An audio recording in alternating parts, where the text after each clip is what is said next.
rectangle then.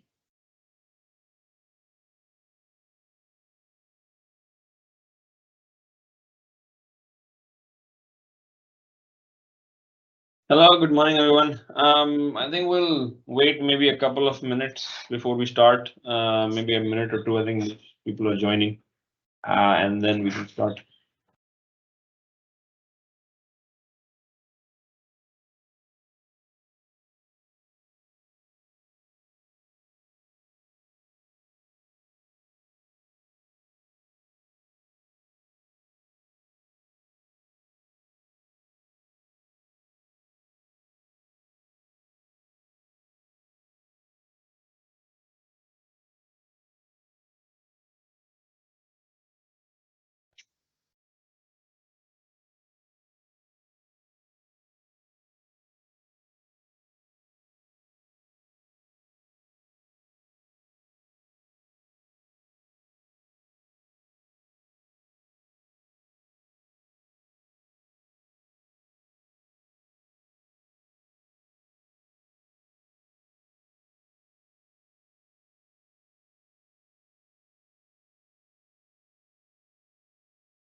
I think we can start. It's what 9:02. So 10:02, I guess, on your side. Sarah, could somebody confirm that the audio is clear, the video is clear? Okay, perfect. Thank you guys for joining. We see we have a healthy amount of population already joined, so we can go ahead. Let me introduce myself. My name is Waleed. I am the supply chain manager for Schlumberger for the Caribbean. Joining us in this meeting is John Diaz, who's the supply lead, and Steve, who's also the supply lead, who look after sort of the suppliers sourcings that happen within the geography that we're responsible for. And the geography that we're all responsible for is what we call in Schlumberger GTC, Guyana, Trinidad, and the Caribbean. So Suriname being part of that, right? I'm based in Guyana. John is based in Guyana, and Steve's also based in Guyana. Sorry, Steve's based in Trinidad. Today's agenda is just going to be sort of well, let me actually go through the legal stuff first. This is a standard confidentiality and disclaimer agreement, right? Statement. We're going to be going through the general process of what and how we are doing things, but some of the things we may say, they're based on the projections. They may, they can change. There might be slight deviations to the processes and so on, right? So just, make sure you guys take that. And of course, whatever is here, as the business progresses, it can potentially change, right? So just keep that in mind. But from today's perspective, this is the most accurate information that we have that I would like to convey with you guys, right? Going into the actual agenda of today's call, it's going to be maybe about a 25-30 minute presentation, maybe quicker, maybe later. Let's see how we go through the time. But this is the intention of this is just to give you guys a bit of a feeling of who we are at Schlumberger, how we're structured, what we do in the industry, because it seems a lot of people don't really know, the oil field industry and what the structure of that industry is. So sort of give you a flavor of where we sit in that big piece of the industry. We're gonna meet the management team and the procurement team. So while the procurement team you see online, Steve and John. So we're going to go a little bit of detail of what they do. Then we're going to go into the business outlook in Suriname, which is, I think, the key thing that is of interest to a lot of people. How are things progressing and what are the opportunities that can potentially arise from the oil and gas sector that is happening, or the oil and gas exploration that is happening in Suriname today. Then we're going to go into the tender process and the selection process of how we typically do it in Schlumberger. And then a little bit of our structure of how our procurement hubs are set up. And then we're going to go into the question and answer session, right? The idea is to basically maybe do a 20-30 minute slide session. And then, I'm here, the team is here. We'll be happy to take as many questions as possible, right? And, we encourage everyone to ask as many questions as possible because that's what makes these sessions fun, right? We're gonna keep it brief, so it's not a death by PowerPoint presentation kind of engagement, right? So, who is Schlumberger? Basically, we're a technology company that services the energy sector, right? Schlumberger's history is, if you look back over 100 years, essentially what we do is we're trying to provide the most innovative technologies possible in the oil and gas sector to recover hydrocarbons, right? That's what we do. The company started in France with two brothers who basically created a technology which we call wireline, which is basically a way to look under the ground using an electrical current to figure out what's going on, right? Essentially, like an X-ray would do, that's what they figured out, and that was the basis of the company, right? It's a pretty big company. We're in almost 100+ countries today. Suriname's history, I'm not super familiar with the exact timelines, but we've been around Suriname doing the offshore exploration for quite a while. We're there today, and I hope that given the successes of Suriname in the long run, we'll be there. We'll continue to be there, and help the country unlock the energy, right? Now, if you look at the oil and gas industry, the way the industry is structured, it has three components, right? It has upstream, it has downstream, and it has midstream, right? Now, what does each of this mean? And where does sort of Schlumberger do its processes, and where we play most of the time? Now, for a large majority of the work, if you're familiar with the industry, Schlumberger's predominant stuff happens here in the upstream in the upstream market, right? This is basically what happens when you're looking for oil all the way up to producing it, right?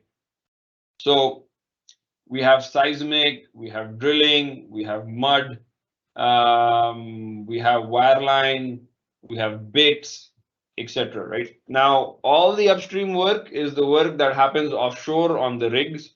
And typically, you will see multiple different business lines within Schlumberger that are operating in the upstream market, right?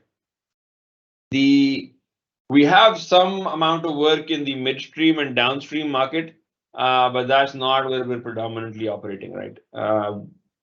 Other clients, for example, Total or Apache, etc. They're the ones who are doing a lot of the downstream, which is the refining. If you see, the big oil and gas refineries that they show in TV, that's not Schlumberger's business. That's the Exxons and Chevrons and the Apaches and the Totals of the world who take care of it, right? On the midstream part, we have a little bit of work we call something called EPF, early production facilities and so on. We'll do a little bit of that work, but most of that is is managed by the bigger oil and gas conglomerates, be it like Statsili, for example, in this case, who's hosting the event, right? Meet the team.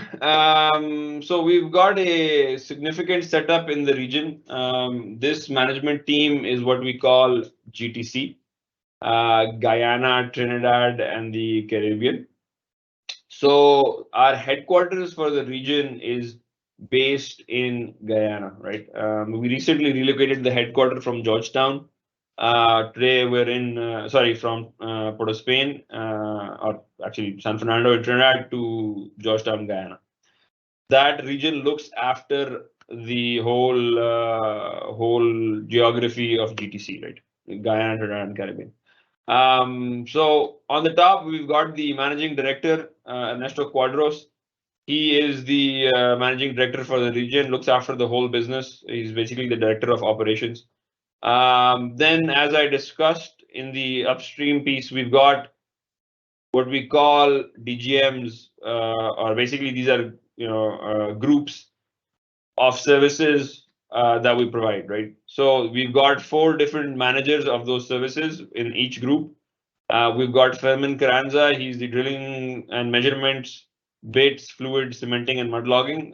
So this is the group that we call Welk Construction.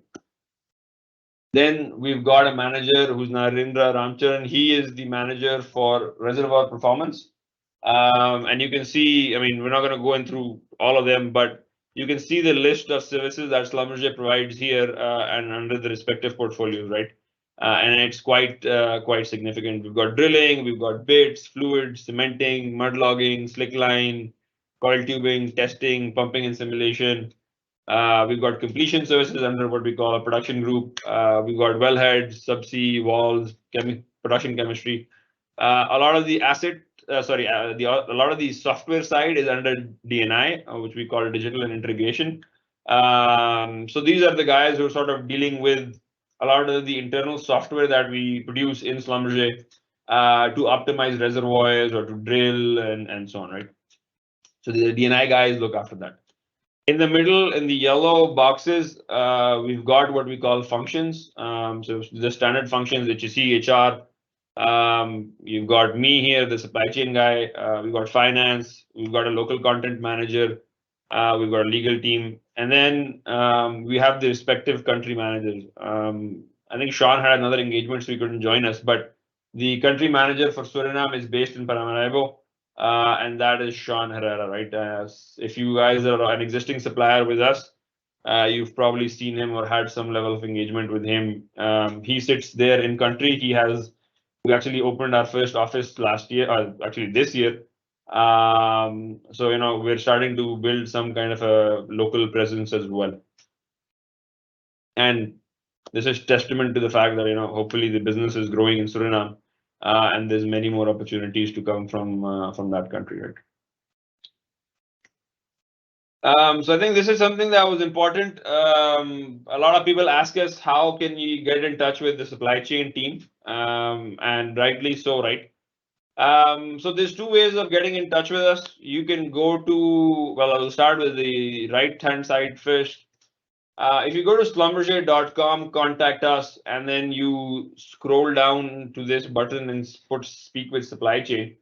You will, you can put in your first name, last name, company, and the form is a little bit bigger. And you can put in all the details that you need with regards to contacting us and submit it, right?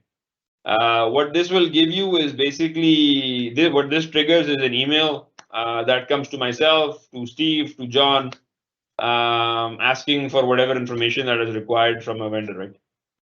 Now, look, we do get quite a bit of traffic on this form, and we're always happy to have a conversation with the suppliers, right? What I would recommend is, when you do get in touch, and this is based on sort of the historical feedback that I'm giving, just don't give a one-liner and say, hey, I want to get in touch. Mention what are you offering? What is your company doing? Tell us if you actually worked in the industry before or not. Explain to us briefly what the proposal is that you're trying to sell across, where you're trying to sell that across, and so on, right? A lot of times people just send a one line that, hey, I want to talk to supply chain. But given the constraints that we have, we're a small 3-person team. We want to make sure that we're spending the time engaging with the right suppliers for the right conversations. So if you want a response, make sure you're productive. Put in the details. Take the effort to put in a few minutes, a few lines, so we understand where you're coming from. What exactly is the expectation that you want to have from the conversation, and so on, right? A lot of people just call me saying, "Hey, I sell this. Do you want to buy this?" And that's probably not the right conversation that I'm trying to look for. I mean, what I would say is see what the competition is providing, see what you're providing or what you can potentially provide, where you fit in, and then try to build a proposal based on that. And of course, it doesn't have to be a super refined proposal. I mean, it can be a basic conversation around I'm providing some sort of trucking that that somebody else might be using or somebody else can potentially use. But I'd like to make sure that I give you this offer because it can potentially add value for you and so on, right? So we actually understand, right? Sometimes people pitch things that are completely not in our scope. We have no need for them, and the industry doesn't even use them, but they still try to send them, right? So in the interest of time and making sure that we can get back to everyone with a productive response and set up the engagements, we really encourage everybody to take some time, put the effort to actually request what they, do some research before they're putting in a comment, in a request to have a conversation. So it's much more productive, right? On the other side, I've also given our personal emails. Feel free to reach out to us, but take that as the same with the same reservation as the contact us form, right? The idea is not to open up an invitation to just flood our emails with hundreds of proposals. But I can tell you, I probably read almost all the proposals or the conversations that are sent across, at least briefly in a glance, right? And we'll try to reply to as many of them as possible to say yes or no if it makes more sense to engage. And I'm sure the team between Steve and John also do the same, right? But again, if you want, make sure that we do have a fruitful engagement, show that you've done the work, so that when we have the conversation or when we trigger the conversation, it's much more productive, right? Again, typically I don't want to share email addresses of me or my team on the public forum, but I think Startsilly has given a good platform to the right suppliers, and I'm happy to share it, right? But again, make sure you guys use it in a sense that is productive for both sides, right? And not just flood our inboxes with requests to just have a conversation around something really vague, right? Now, what falls under supply chain from my perspective? Well, pretty much anything that the suppliers are providing, right? That will fall under the supply chain team. So, anything that the oil and gas guys would be interested in, we would probably be interested in as well. Steve and John are, they go to Suriname, they do a lot of engagements, they do meet people, they know a lot of the suppliers. I think Steve's been in and out of the region for the last 10 years, so he knows the place well. John was there, I think, not 6 months ago, meeting suppliers and having conversations around, what our potential needs are going to be. But I thank Startsilly because I think this really helps get our engagement a little bit further, right? And not to stop here, we'll see how else we can sort of engage with Startsilly to see what suppliers they have registered, so we can essentially have a broader pool of suppliers to engage with in Suriname as we come along, right? So between John and Steve, they're responsible for both finding new suppliers and managing the existing contracts that we have, right? So they manage the performance of the existing contracts, the pricings, the negotiations, the payment terms, and all of this. This is managed between Steve and John, right? So they're the right guys, they're the sourcing guys and the supply leads for the geography. So between these two guys, they're the most important guys to know in the region from a supply chain standpoint, right? We're gonna go into some details of how our procurement structures are set up. But as far as sort of finding suppliers goes and engaging with the first level of suppliers and then onboarding them, that's between John and Steve, that they take care of this. So the business outlook in Suriname, right? I think this is a key slide, not many words, but I think this is the key thing that we have today, right? So Suriname right now, from a Schlumberger perspective, we're sort of looking at how the exploration and potentially production projects will come through, right? I don't know if you're familiar with the news. Apache just had a find a couple of weeks ago. They just announced a find. So the initial news that is coming out, it is positive, right? There's been some finds. There's a lot of interest, especially with Guyana, doing a lot of finds. The region has the renewed interest with regards to exploration, and people are coming in, clients are interested. The activity is happening, right? So right now, from a Schlumberger perspective, what we're looking at is, how would these future exploration successes come through? If they come through, right now, nobody has a crystal ball as much as I wish I did. So we're basically, what we're doing today is watching and seeing where the market will go, right? Today, we do not have any production projects confirmed.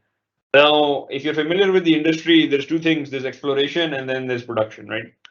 Exploration, as the name suggests, is small one well or two wells or three wells done in the hope of finding the hydrocarbons, right? So in the hope that you find oil, you do one small well, you see, and that's what we term as exploration success. Now, and that is what one of the wells that Apache did. They found some oil, and that was announced about 2 weeks ago, right? So the more the exploration success happens, the more times they drill and then they find more oil. The potential to move to production projects, which is the actual development of the field, is where the real supply chain work kicks in, where a lot of the business comes in. And today we don't have any production projects confirmed, but there are positive signs that we might be getting some in the near future, right? Now, when that happens, we will see a lot of interest to actually do things in Suriname. You'll most likely see all these services companies coming in with some kind of a footprint with regards to a base. Of course, nothing is confirmed yet till we have significant amount of production projects in country confirmed. There's not a lot of things happening today in country, except that they're happening. A little bit of the stuff is happening offshore, right? Right now, we're a little bit early in the game, but these kind of engagements are pretty key for us to sort of give a heads up to our suppliers of where we're going with it, right? Like I said, it's in the early phases to confirm the direction of where the production projects will go, but all the signs that we're seeing are pretty positive, right? Now, where do we actually see some concrete business starting to kick up? Where we'll see tenders coming through a lot more velocity, like we have in Guyana. That's around mid 2023, early 2024, right? That's when we will probably know from the big clients what the direction of Suriname is going to be, and where things are going to go, and so on, right? And this is why, I mean, it sounds a little bit far out, 2023, mid 2023, but we're already end of September, and by the time we figure it out, I think December will be gone and we'll be in the new year. What we want to make sure is vendors are engaged, they understand where things are going, and we'll try to do some more sessions with Statsili and in Suriname, and hopefully the next one we can probably do in country by being physically there.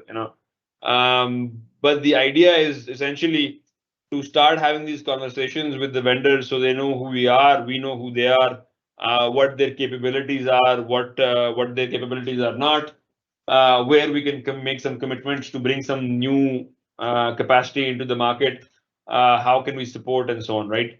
Again, it is a little bit preliminary, but this is sort of with these kind of conversations, we're sort of starting to take the steps in trying to figure out the supplier landscape of Suriname to be able to support this activity when it comes in, mid 2023, early 2024.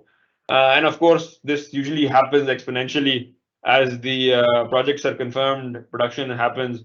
A lot of services are required in country, and then there's a mad rush to get everything lined up. So we want to sort of avoid that, get in front of that, understand our vendors, build the base, build the connections, and then hopefully we can pull the trigger as soon as we need to do the work, right? And of course, you guys who joined today, you're instrumental to that, right? And this is why we'd like to hear from you, understand what your capabilities are, ask us a lot of questions, send us your profiles, so we know in our minds what that landscape is, and then when the opportunities start rising, we can get in touch with the right people, with the right for the right conversations, right? So this thing is basically around how we're structured. So I told you what my team does. So John and Steve, they're awesome. But they're not the ones who are issuing the POs. So Schlumberger has centralized hubs in various locations that do the procurement piece, right? Now, what does that mean between John and Steve? And then what is the hub? And the hub that supports Suriname is actually based in Bogota. So this is the hub that supports us, right? What John and Steve do is they find the supplier, they negotiate the rates, they onboard them, they get them into our system, and they set them up for providing particular kind of services, right? So these are the sort of the brains of the operations with regards to who we want to use, when we want to use them, how much we want to pay them, what our contracts are going to look like, how long our contracts are going to look like, what requirements might be in the future, what engagements they need to provide to the suppliers, so they have capacity, etc., etc. And that's why they're in the call today, right? What our hubs do is a pretty executional kind of a job where they're the ones who are actually cutting the POs, right? So once let's say Steve sets up a supplier, this guy is a trucking guy, or this guy provides me with fuel, or a machine shop or whatever.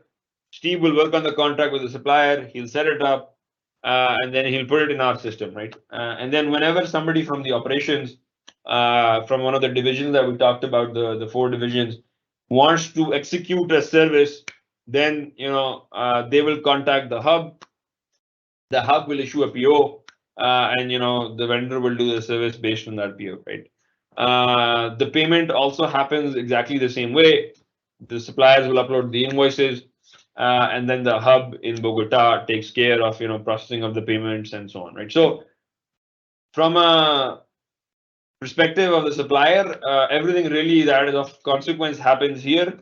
All the execution piece or the back-end mechanics of going into the system, cutting the PO, etc., issuing the actual PO to the supplier, making sure the catalogs are updated and all of this, that happens at the location with the vendor, right? Sorry, that happens at the Bogota supply hub.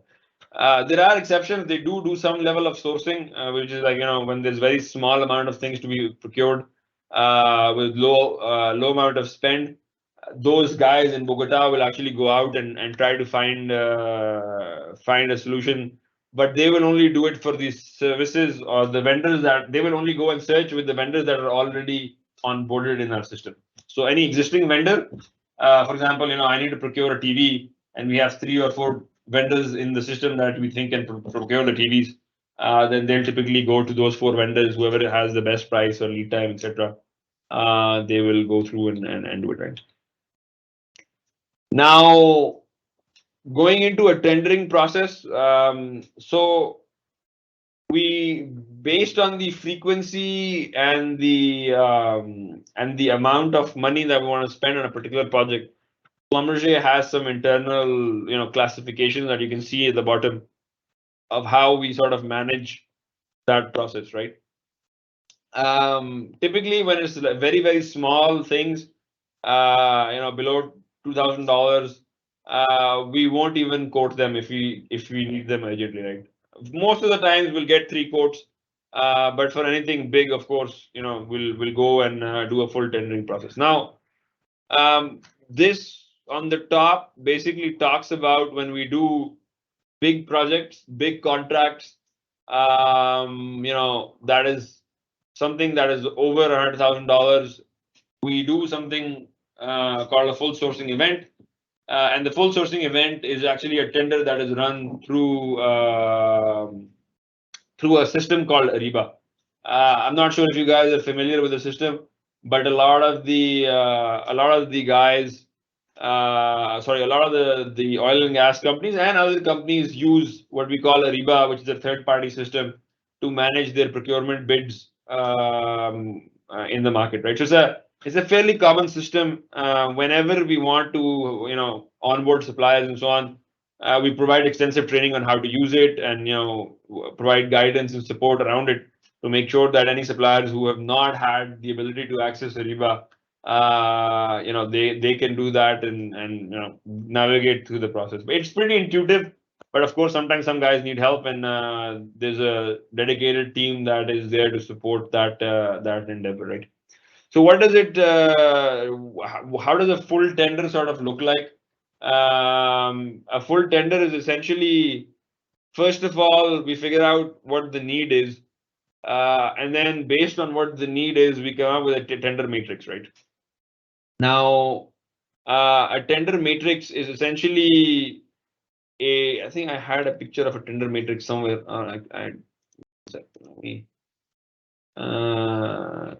Did I not have? Give me one sec. My computer seems to be, yeah. So I have a slide on the tender matrix, and we'll maybe go through that in the subsequent slide. But what we do is we create the tender matrix, right? Basically the evaluation criteria.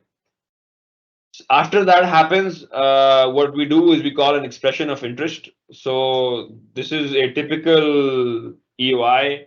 We'll give you a brief description of what we're trying to look for. What do we need?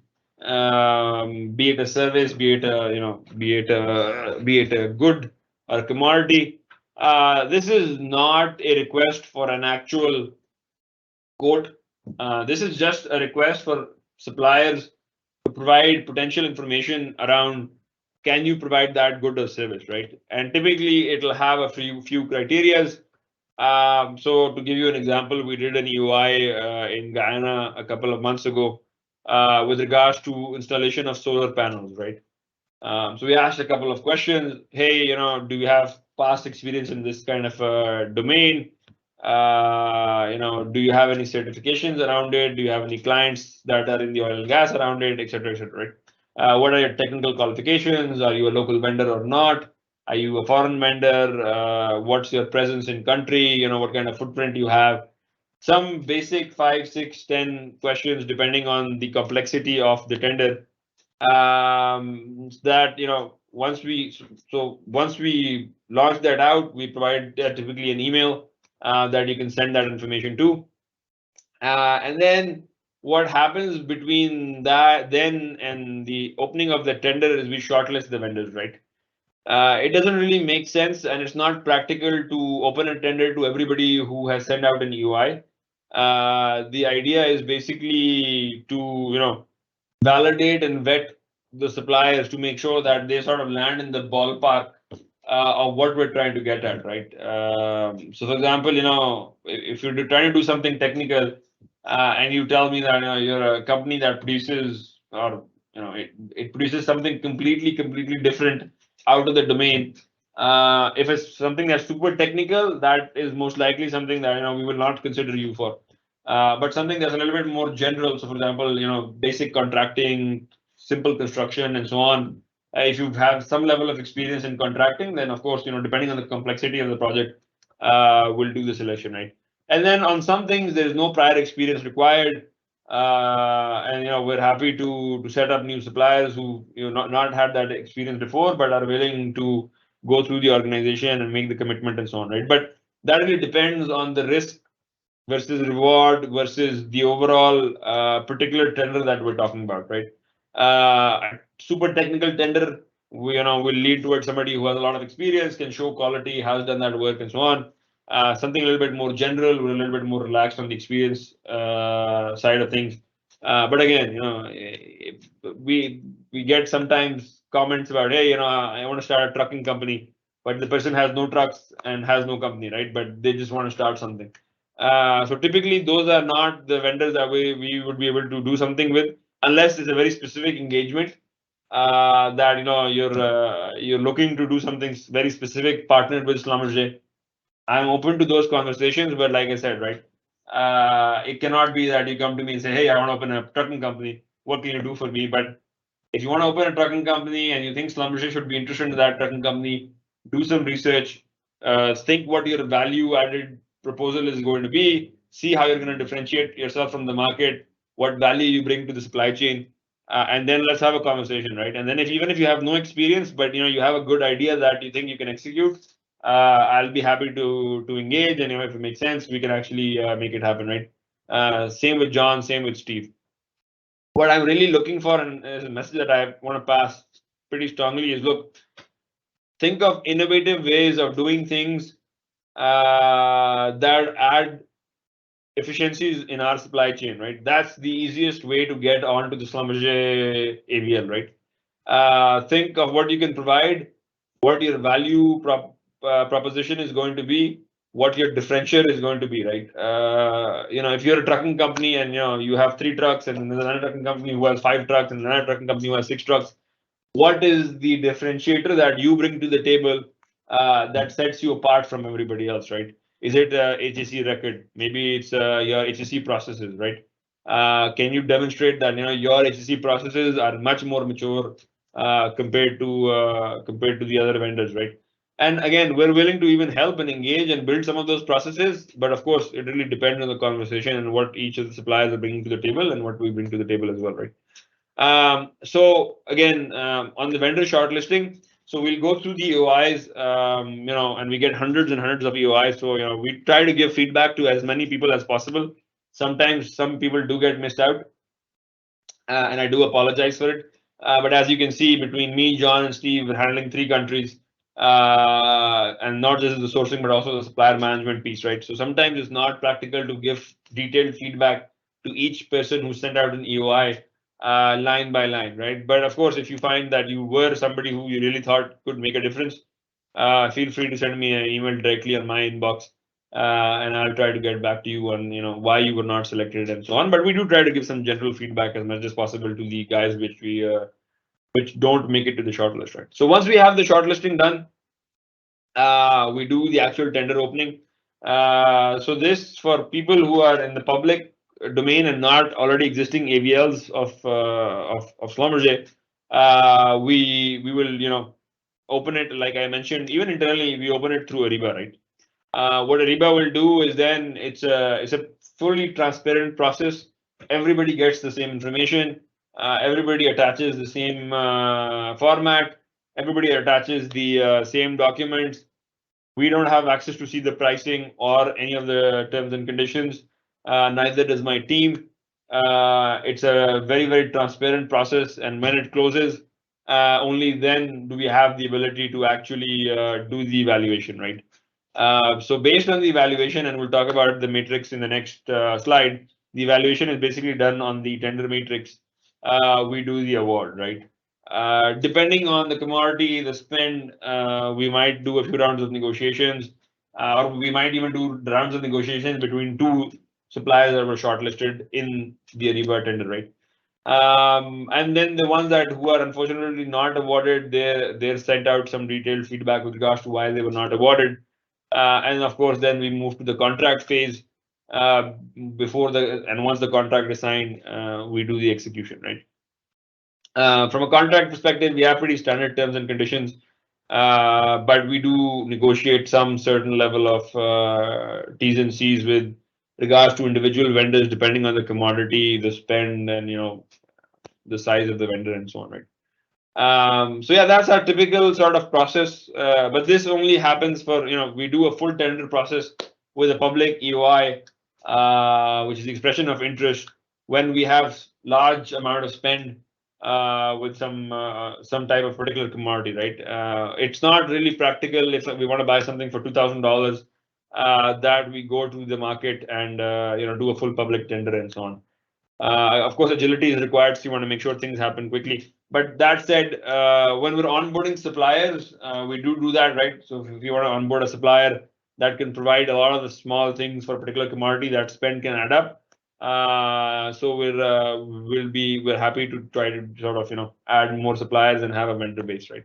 And the idea, as we mentioned in the previous call, that we want to build that vendor base and start collecting the information, start knowing who's doing what, have a landscape in our mind of the Suriname geography, so we can start the conversations when the time comes. So we know what to expect, what can we get locally, what we will have to bring from the outside, and so on, right? And just to sort of explain this commitment from my side, it is in my and my team's interest to localize the supply chain as much as possible, right? If you can provide the service or the quality the commodity at a good price, it is in Schlumberger's interest to buy locally, right? To give you an example of what, and this became very, very clear in COVID, right? Anybody who was relying totally on external supply chains from China and the US and whatever, given what happened to logistics in the world, they just got completely killed. And if you study supply chain, the amount of variability in lead time, that causes a lot of problems, right? So what we want to do is buy as much as possible from the guy in front of our base, because we know we can talk to you, come and talk to us, and we know that the lead time between you and I, when you're in Suriname across our base, is much smaller than if you're trying to buy something from China or from the US or from Colombia or whatever, right? So it is in our interest to localize the supply chain. We want to have as many vendors locally as possible, providing the commodities as possible that are available.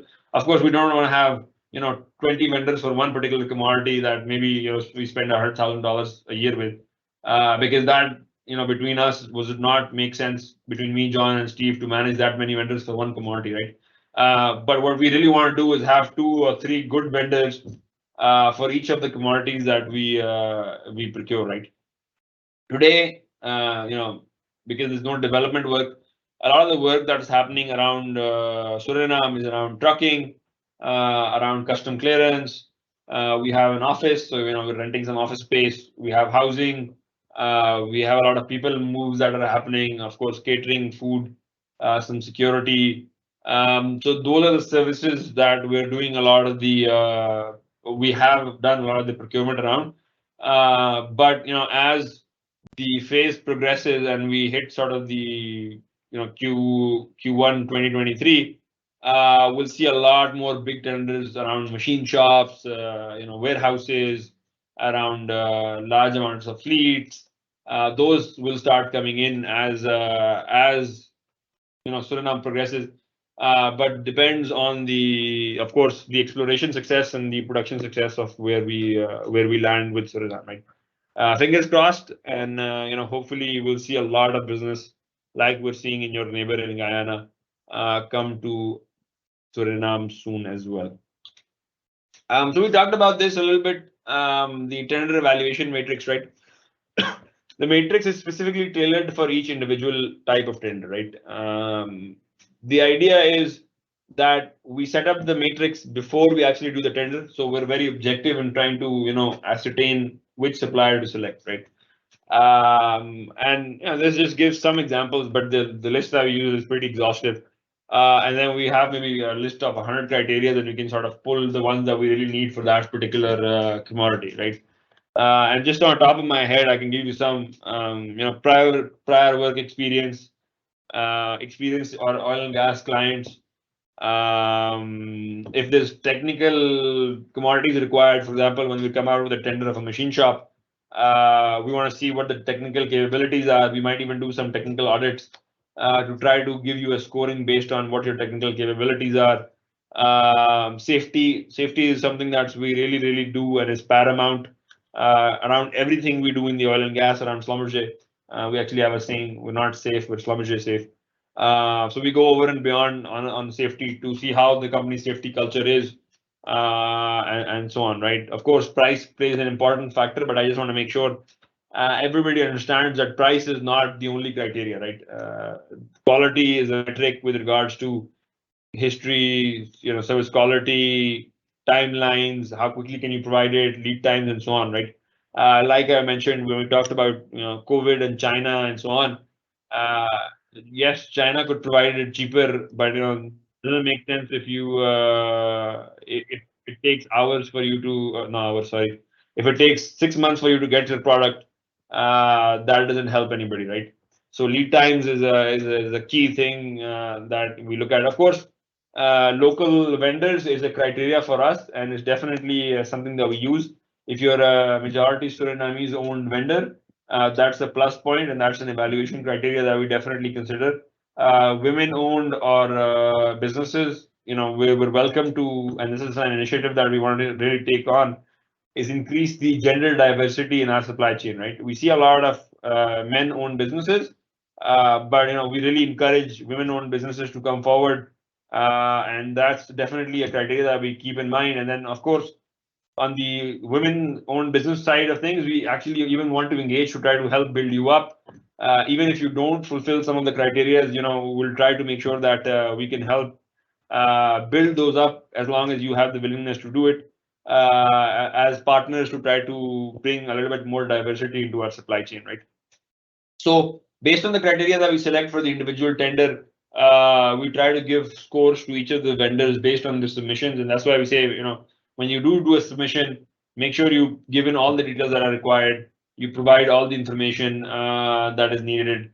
You also take the time to actually go through what we're asking for, because a lot of times we ask for A and we get B, C, and D. And the fact that a vendor's not even read what we've asked in detail, that's a telltale sign that we're going to have some trouble ahead dealing with them, right? So just some tip from an insider in the supply chain, once you're getting a tender document, make sure you read it. If you have any clarifications, we do clarification meetings if needed on some of the more complicated tenders. Ask questions. If you're not sure, ask rather than just quoting something vaguely and then retracting when we're actually come to the award, right? Again, price is not the only criteria. We said this before, but the matrix is there, so we sort of remove our biases which we all have from the process, right? John, I think you disappeared. Okay, no, you're back. So the idea is that we make it before the tender happens. When we get the numbers, we just plug it into the matrix, and whatever the result of the matrix is, that's what we typically go for, right? And this ensures that the process is fair, it's transparent, it's auditable. Even we're questionable with regards to how did you allocate business to this particular vendor when somebody else had a better pricing or proposal, right? So we make sure that a lot of that is transparent. And as you come into the shortlisted phase and you actually submit a quote, these are 3 or 4 or 5 suppliers maximum. We typically provide a lot more feedback with regards to why you did not make that tender. You could have worked a little bit on your quality or your pricing, or whatever it may be. Maybe lead time was an issue, or maybe what you were providing was probably not the right exact fit of what we needed, or somebody else provided an out-of-the-box solution, right? Again, something to mention, right? Provide what you've asked for, but again, if you have an out-of-the-box solution that you think is going to really add value, in the tender, you can provide what the standard terms and conditions, the standard quotes, whatever template.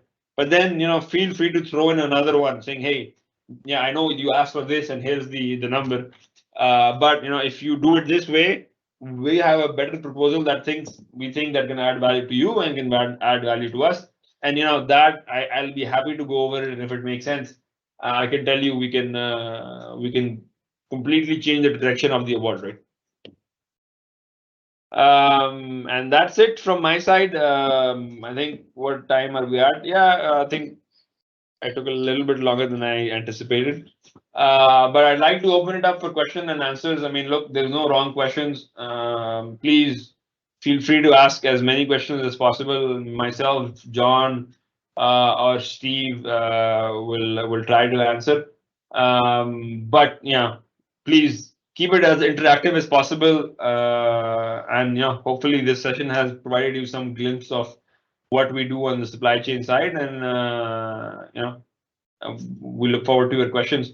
I don't know if if Carissa or Sarah have any comments before we open it up to the questions. Hi, Walid. I think it's just best if you can go to the new bucket and go over the questions there. All the new questions will come there.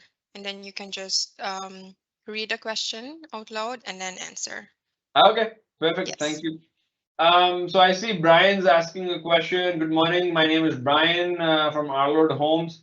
The services I want to offer is housing, especially for labor workers of foreign companies. Is there a special category tenders for this category? Well, it's not. I wouldn't say there's a specific tender category for it, but I mean that it'll just fall in the sort of the standard category that we do, right? By all means, if there's something that you're particularly providing, and Suriname is a small place. I'm sure you know where our guys live. I'm not going to name the companies. But if you have a better proposal that you think it can offer sort of a similar competitive nature, do shoot me that proposal. We're not looking to actually add more suppliers. But if just around that tender, because we have a supplier and it works. But if you have something that you think is exciting and really can make sense, send it to me and I'll be happy to look at it. Right? You have my email in the slides from before. We can see if it makes sense. We can maybe get in touch. Right? Okay. Let's see. So published. Good morning. Good morning. A lot of good mornings. Good morning. Good morning. Where did the questions go? Okay, John's replied to this one. Good morning. This is a lot of good mornings. Hi, good morning, everyone. I just replied to all the good mornings in one go. Yeah, so Irvin asked a good question. Yes, so the idea is that I think Carissa already replied. But yeah, the idea is that once we start doing those big tenders, we will be publishing them, the AOIs, in the public newspapers, right? We're gonna figure out the mechanism to do so when the machine shops and the warehouses and all the big tenders come out. I think even with partnership with Statsily, and some maybe on their website and on the local newspaper and some maybe Facebook and so on, to define that mechanism to see when those big tenders are coming out, how we want to do it. But typically we do it in local newspapers and a lot in social media these days, because of course a lot of people are now active on those sites. And typically, if somebody like Statsily has like a supplier registration forum and so on, we'll typically also send an EOI across from that pool as well. Okay, good morning. Okay, how many people are currently working on these projects in Suriname? Yeah, like John said, look, I don't really have the number exactly from an HR perspective. I wouldn't be able to give you that, but I can, I can find out and I can provide this to the Statsily team and they can, communicate that later on. Okay, project consultancy. Good morning. My name is Brian. Okay, Brian, I replied to. Will we get a list of supplier services you are looking for? So it'll be the same one, right? I think John's replying, but it'll be when we're looking for a service, we'll do the EOI for anything that is a big tender, and then you guys can look at it. If it makes sense for you, get in touch. We'll shortlist you and we'll take it from there, right? Good morning. Kindly advise where do most of your FCL cargo comes from? So most of our FCL cargo comes from Trinidad, but that's more what comes on what we call a PSC. So actually, that's not actually scratch that. It's not a FCL cargo. Most of our FCL cargo comes from Houston. The good majority, and Steve, maybe you can comment because your background is logistics. I would say most of the FCLs are coming from Houston, no? Hi, morning, everyone. Yeah, most of our FCL cargo comes from Houston. If you're looking at some of the completions part of the well, you would find it coming from Calgary.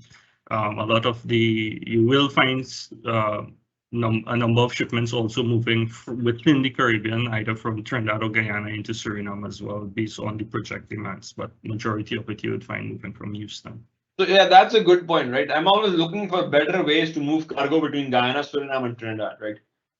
If you have good options, go for it. Shoot us an email. I'd be really interested in it. We know the existing shipping lines, right? Intermarine and the likes, Maersk and Intermarine and whatever. We know those shipping lines, so that's not really something that's news to us. But if you have options that you think that the market might not know as well, I would like to propose sort of between the three countries, Caribbean countries, Guyana, Suriname, and Trinidad. I'm always up for listening to a new logistics option because that is something that has been painful for us in the supply chain, right? And if you can solve that, we'll be happy to have a detailed conversation around, right? I've actually recommended between multiple conversations with suppliers in Suriname, Guyana, Trinidad, that between all the oil companies and all the tools moving around, it might even make sense for a supplier to get together with some of the oil companies and start a small shipping line charter business that goes between Suriname, Guyana, Trinidad, and back, and just service the oil and gas, right? So it just goes and comes back, goes and comes back. It doesn't make sense for one company to do it like Schlumberger because we don't have necessarily the right amount of volumes to do it. But if somebody like a supplier in Suriname can go out and do something like that, I'd be interested in it. I'm pretty sure Halliburton supply chain would be interested in it. Baker would be interested in it. Technip, SPM, SBM, all of those guys would be interested in it. So you could really build that volume to move things across as long as it's a reliable service, right? Okay, anonymous. We are an oil and gas supplier. Is this being recorded and will it be shared? With regards to if it's being recorded and shared, I will let our hosts comment, either Sarah or Krista, to comment on it. Guys, could you tell us if this is going to be shared or recorded? Yes, it's definitely being recorded and shared. Okay, perfect. So I think Gerald asked a question. Is Schlumberger currently working on any projects in Suriname exploration or production? So yes, the answer is yes. Currently, the Total project is going on in Suriname. Anybody else, Steve, that we have? I think Total is going on in Suriname currently. Apache just finished, correct? Yeah, so we have Total ongoing. Apache is presently demobilizing, and we looking at Statsoli upcoming. Yeah. So Statsoli is in the land, and Apache and Total was offshore. So I think Denzel asked a question with regards to, hi, my name is Denzel. We are certified drone services provider. Does Schlumberger use any of our drone technology at the moment? So the answer is no. We don't really have a lot of requirements for drones. There's a lot of talk about using drones for offshore logistics and so on, but I think those conversations are maybe 10 years out. What we use typically drones for is maybe some aerial photography here and there. But we typically just contract a photographer that has that, and they will do it, right? As a recruitment agency, so we've got something from Perfect Matching. We're finding the best available staff, recruitment, and headhunting. Definitely, as the business starts to, depending on what signal the business gives, and I hope to God it's a positive, it's positive, and it'll be very beneficial for the country to get a lot of the oil coming out of the ground if they find it, for the economy and so on. Recruitment is definitely something where we will be looking at as we try to establish a local footprint, etc., etc. Definitely, recruitment is on the forefront of that effort, right? So having the local guys, we will definitely need that service, and that will definitely be a tender that is issued out as we go along and need it, right? So I think Gilbert just said, judging from the matrix, startups are excluded to provide services. So like I said, startups, I'm happy to engage with startups, but it really depends on the service they're providing, right? If the service of a startup is trucking, then I'm happy to engage with the startup, but then that needs to be around a specific conversation of what problem are you solving in trucking that the other sort of a little bit more mature companies are not solving, right? And if you're proposing a value solution, and that's what we talked about a little bit earlier, is from when you're a startup company, we're happy to do business as long as you're solving a problem in the market or in the supply chain, right? And I'll even support you guys in making a contract commitment. And I'll give you an example. We recently signed a contract and gave business to a local IT company that can do some very small automations and so on for us, right? It's a 3-person company in Guyana. They do a lot of this, they have a very fantastic dedicated team, but it's like 3 or 4 people creating these tailored fit solutions for web browsers, automation services, right? And we bypassed all the big Accentures and all the big houses, big companies that we have, and we went with those small guys, basically because I feel that the value proposition that they were providing made sense, right? A tailored solution of an in-house developer that can come in, sit, have the conversations, and deliver quickly with quick turnaround times. That's what we needed, right? So startups by no means are excluded, but by definition, if you're a startup that is trying to solve a problem differently to what everybody else is doing, I'd be very, very happy to have the conversations. I'm actually looking for those kind of companies that are doing something differently, right? And not to beat on an example of trucking, but that is a simple example, right? If you're a trucking company and you're opening another trucking company, there's another 20 trucking companies in Suriname. What is the value that you're bringing to the table, right? But if you're a trucking company that's bringing some kind of an innovation that, you have 2 trucks, but I can give you this amount of data with my startup that will help you optimize and decision make much better, make you drive safer, or, reduce your emissions by 20%, you have my attention and you have my support to actually give you a contract, give you a memorandum of understanding, and so on, right? And we've done this with a lot of small companies where we've actually given them letters of intent and so on that allows them to go to banks and get loans saying, if we deliver this, Schlumberger is ready to procure this service from us, right? But of course, that requires a little bit of a detailed conversation. It cannot just be in your standard bread and butter tenders, right?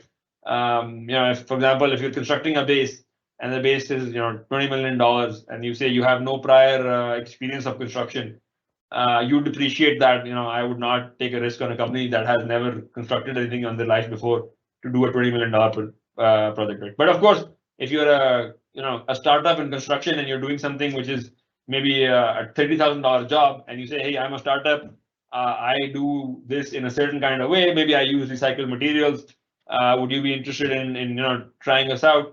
I would definitely love to try you out in the construction space on a smaller scale, where the risk for me is a little bit lower before I can expand, right?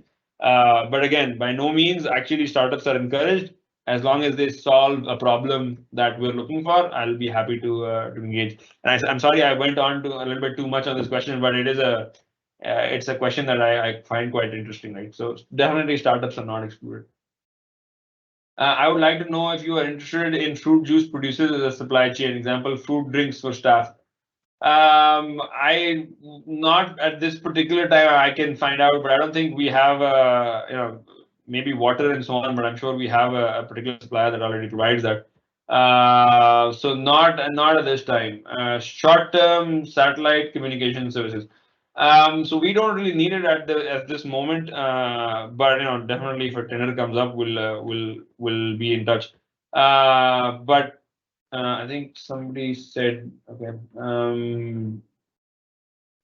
So I'm not really sure what engineering support you're referring to, Rohan, but yes, we do require engineering support, but that's typically in the form of machine shops, right? So if you have a machine shop that is significant and can do a lot of not a lot, but it can do some level of oil and gas work, get in touch. And then, I think as we progress up to next year, we'll definitely need a lot of machine shops for servicing some of our tools in in Suriname.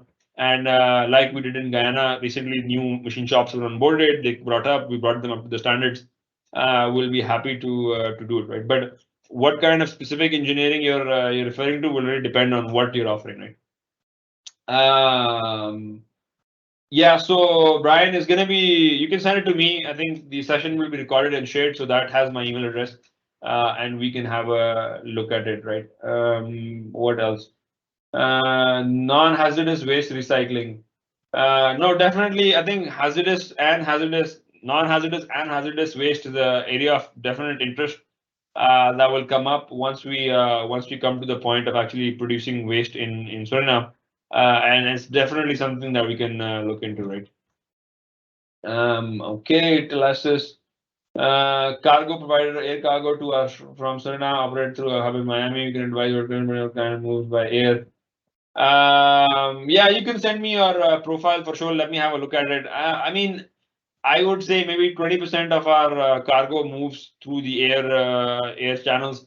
But again, look, I mean, if you have something specific to add there, yeah, definitely do send me out a note. But if it's the standard Amerijet flights and so on, those we already know, and we work with them directly as well. So again, think of the value proposition that you can add, and then you can shoot it to us, right? Are there any international certifications needed from local suppliers who supply to you, and if so, which certification? Yeah, so I guess John already answered that. Just to echo that for anybody who's not read it, typically I'd say if you're not providing something like a very specific commodity, like machine shops or something like that, we're not super big on asking for a go get that ISO 9021 or go do get that. We don't restrict our suppliers on those kind of commodity, or sorry, those kind of third-party certifications, unless it's a requirement for the actual business, right? And I can tell you, in the technical side of things, that is definitely a requirement. A lot of things, for example, if you're a machine shop and you're doing any cutting, repair, or threads, you need to have the API certification. That's not a requirement from us. That's an oil and gas client requirement. Anything that goes downhole has to have those, right? Now, if you come to specific services, when you think about, providing security or trucking or, catering or whatever, general services around the business, I can't really think of an example where we ask a supplier to have a particular certification. For example, the commodities might have, for example, if you have coveralls, you need to have certain amount of fire retardant coveralls. They need to be certified to that spec and all of this. But the supplier itself does not need to have that particular kind of certification. And I can't think of any general. John, Steve, do you know any general ISO or anything that we asked for? I don't think we've ever asked any suppliers around those certifications. No, no, we don't really ask. Just for the technical services, for sure we need, but for general services, no. Of course, it helps, but but I would look at it and we would do the assessment on our own with regards to quality and size and all of this.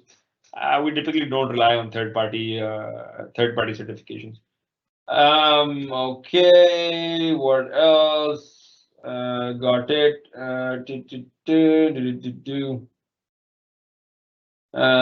Okay, what else? What else? What else do we have? Appreciate your clarification. I would like to know.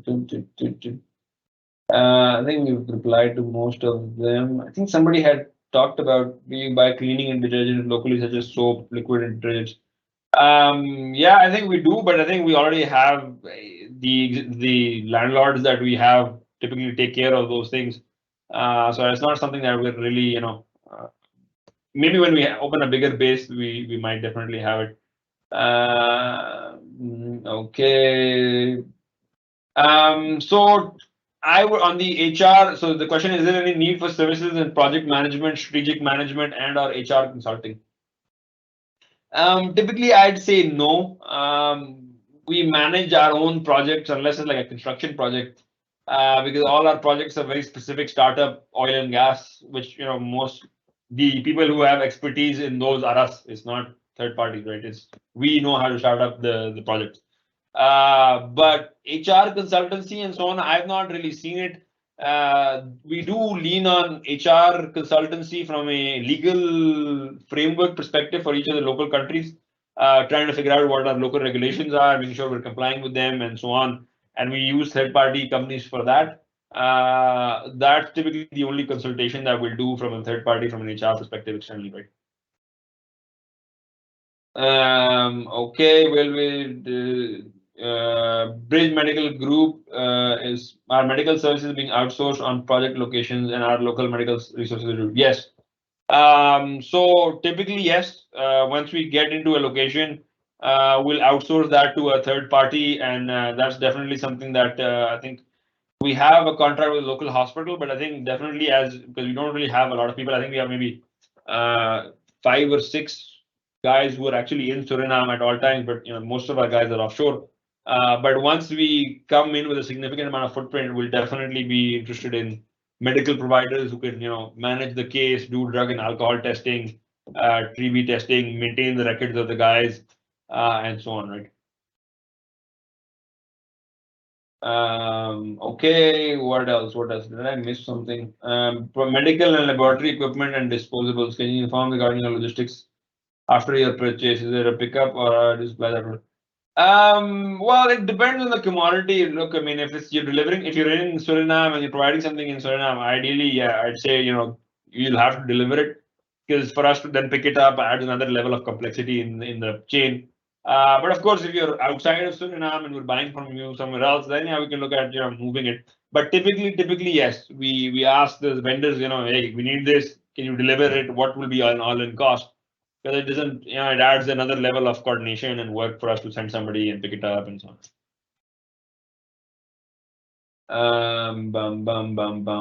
What else do we have?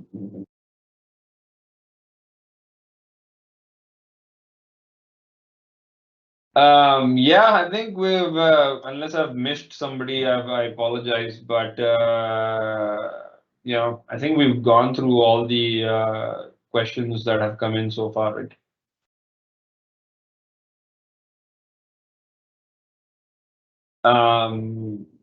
Okay, look, I mean, how are we doing with time? I'm here for you guys as many questions as you want. Feel free to ask. I don't know if Sarah, Carissa, if you have any comments. I don't think we have any more questions coming through. No, I think if there are no more questions, we can leave it like that. Maybe it's good to provide email addresses people can email to if they still have other questions. Yeah, let me just share my email. So you can shoot me an email here. John, I think John and Steve already mentioned their email. Again, guys, the idea is, look, we're giving out our personal email addresses from a work standpoint, so that you can bring us your proposals, but please, use them wisely. Send us proper details. Please don't flood our inboxes with, hey, I want to talk. Hey, can you have a call? Hey, this, hey, that, right? I mean, send a proposal, send something with, some information on what you're providing, what the company looks like, attach some documentation, put a brochure. Even if we're not able to get back to you immediately, we'll definitely, eventually come back to you. If you need we'll remember, hey, I remember that, I saw that, let's get in touch with that guy. With regards to liability insurance, no, the insurances are typically covered internationally for all our employees and our projects under the global umbrella of Schlumberger, right? So we rarely buy local insurances unless there's a specific legal requirement to do so, work comp or something. But all of that generally overall is covered by the SL level, which is the Schlumberger Limited Global Company level, for any of the work that we take care of in any of the countries, right? The same for our employees' health insurance.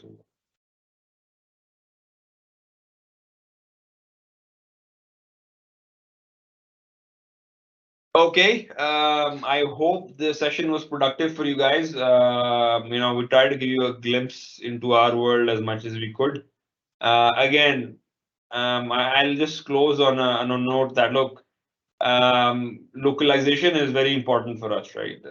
And this is not just lip sync, but at the end, the more local suppliers I have, the less I have to worry about supply chain shocks. The less I have to worry about talking to some guy in China or in US in 3 different time zones. The less I want to worry about how do I talk to this guy? How do I do an inspection? I'd much rather deal with somebody who's across the road from me if he's giving a good quality service and a good price, because it just makes sense from our company's perspective, both in lead time, variability, sustainability, and of course, helping the local country develop as well, right? So again, if you have, and then again, don't send me like basic proposals, because if you're providing that, most likely somebody else is providing it as well. Think of what your value generated proposal is going to be. What is the external, not external, what is the factor that you can add that can really change the supply chain, right? Say, look, if I do this for you, you are probably doing it like this. We can do it like this, and this is so much better because you guys don't know what you're talking about. I'll tell you how to do it, and I'll be very happy to have those conversations because we want to. I think in the supply chain and big organizations, we get into the rut of doing the same thing over and over again, and I'd really like to do better new things that are better, right? So always up for a conversation around that. You guys have my email. Find me wherever you need me, and bring something, and I will be happy to expand. And I hope Suriname's oil trajectory is going in the right direction and is positive, and it brings a lot of benefit to the country, and of course, by consequence, to the vendor base, right? Thank you, and Carissa, Sarah, if you have any closing comments before we close the call. Yes, I think maybe Carissa wants to say something. Yes. In the chat, I put where the recording will be shared, and we will have it online by September 12th, Monday.